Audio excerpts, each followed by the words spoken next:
Bob Iger's Disney destroyed its movie promotion while facing a massive backlash. We're going to go ahead and get right into this.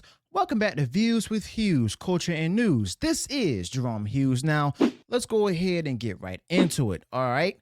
Now, Bob Iger has a lot cut out for him as usual and everything. You see, the current state of Disney under Bob Iger at this point is no longer raising any eyebrows for anyone or sparking any positive conversations. Now, you're not going to want to miss out this one, so be sure to smash the like button and share the video far across social media. Be sure to subscribe to the channel. Let's go ahead and get right into it, okay? Now, Disney under Bob Iger, a company that seems determined to make the same mistakes over and over again. Just when you think they might have learned a lesson, you see they go ahead and pull another stunt that makes you scratch your head or even like just basically shake or laugh. Now this time, this is all about Captain America Brave New World. It's supposed to be one of their big Marvel releases, but let me tell y'all something. Things aren't looking so good, especially with all the several remakes and stuff or the reshoots. Now we've got the early pre-sale numbers for Captain America Brave New World, and they're, as you all know, they're horrible. Okay, so according to all the reports out there, after 2 days of pre-sales, the movie is performing slightly better than the Marvels, but it's still on par with Eternals. That's right. The Eternals, y'all remember that one woke Marvel movie? The Marvel movie that pretty much no one cared about. You see, if this is where Brave New World from Captain America is tracking, then Disney under Bob Iger has got a real problem on their hands. Now, basically, as you all know, Eternals was Marvel's first major flop. Now, domestically, it grossed about $165 million, and internationally, it didn't fare much better. You see, the movie's budget was massive, and the return just didn't justify the investment itself. Now, fast forward to Brave New World, which reportedly has a budget of $350 million to $375 million. Even if it performs on the same level as Eternals, it's still going to be much bigger, a much bigger financial disaster. And if it ends up doing numbers similar to the Marvels, well, that's just a whole other level of bad, okay? So here's the thing. Marvel movies tend to go ahead and have a strong opening weekend because, you know, of their dedicated fan base. Now, people buy tickets early and they rush to see the movie as soon as it comes out. But that initial rush doesn't mean much if the movie doesn't have staying power. Now, based on these numbers, I mean, it looks like Captain America Brave New World might go ahead and struggle to just actually simply sustain any momentum, much like Ant-Man and the Wasp Quantumania. And let's be honest here, Ant-Man and the Wasp Quantumania wasn't exactly a shining success either. I mean, you all remember that, especially with Jonathan Majors. But here's where it all gets interesting.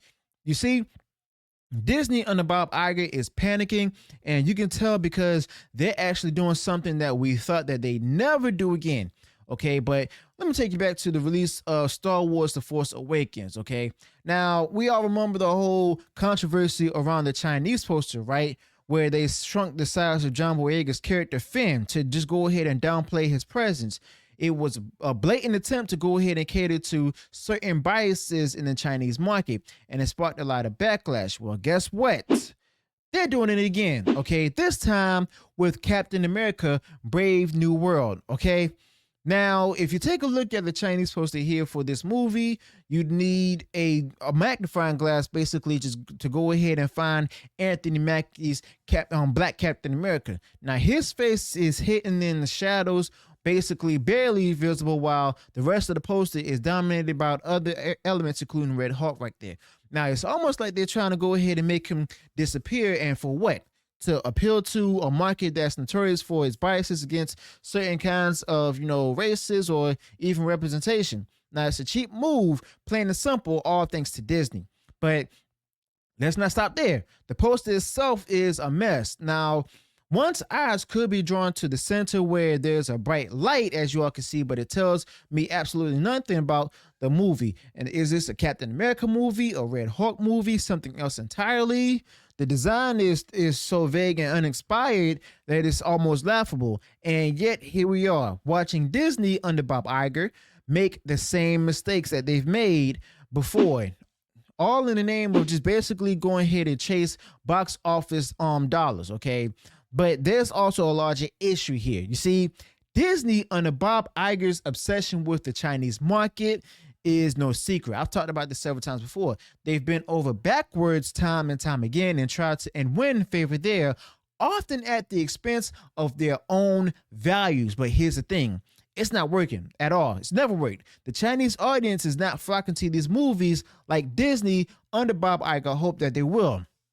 Instead, Bob Iger and Disney end up alienating other audiences to see right through, and they just basically see right through these tactics. You see, it's a lose-lose situation. And while we're on the subject, let's go ahead and just simply address the elephant in the room. You see, Anthony Mackie's Captain America is already facing an uphill battle.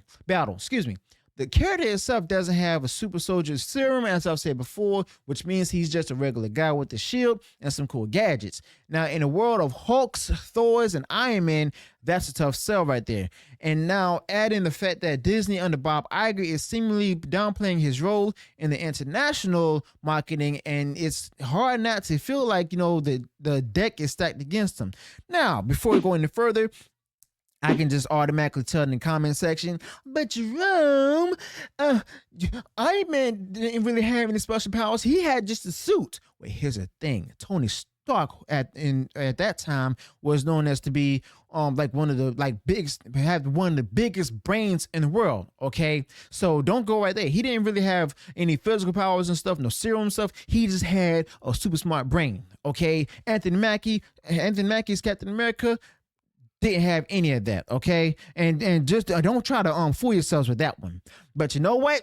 It's not about Anthony Mackie. You know, he's a talented actor who's done a great job with the material that he's been given. I liked him in the movie She Hates Me, but the problem lies with Disney under Bob Iger and their inability to go ahead and properly support their own characters and stories. Now, they're so focused on chasing trends and appealing to a specific markets that they've actually lost sight of what made their movies great in the first place. What is it? Strong storytelling, compelling characters, and genuine heart. That's where they departed from. Now, got to go ahead and shift gears a bit. What's next for Disney under Bob Iger after Brave New World? Oh, yeah. Snow White. Another project that's already generating its fair share of controversy. Now, if the early reactions to Brave New World are any indication, you see, Disney under Bob Iger, is in for a rough few months. The company itself seems to be in a perpetual state of damage control, and it's not doing them any favors at all. And that's a surprise that we all have seen that from happening for years. But I'm not here to root for Disney under Bob Iger's failure. I grew up loving their movies, and I love nothing more than to see them get back on track, okay? But the reality is that they're making all the wrong choices that are alienating their core audience, which are the parents out there. Now, whether it's pushing out lackluster projects, mishandling beloved franchises, or even pandering to certain markets that don't even care, Disney under Bob Iger is definitely digging themselves into a huge hole even further. And unless they change course soon, guess what? It's going to be hard for them to climb back out, okay? So, yeah, a strong message to Disney under Bob Iger. Basically, stop overthinking it. That's what the fans want you to do. Focus on simply making good movies, support your actors and characters. Actually tell stories that resonate with people, and for goodness sake, stop trying to please everyone, okay? Now, it's impossible, and in the process, you're actually pleasing no one, okay? So, let me know your thoughts about this in the comments below. Also, be sure to include any additional thoughts you might have in this particular topic. If you enjoy what was shared in this video, go ahead and smash the like button, share the video far wide across social media. And if you have done so already, you enjoyed all the content that I put out there, go ahead, subscribe to the channel. Click the bell notifications so that way you'll be notified of future uploads and updates. Till then, peace.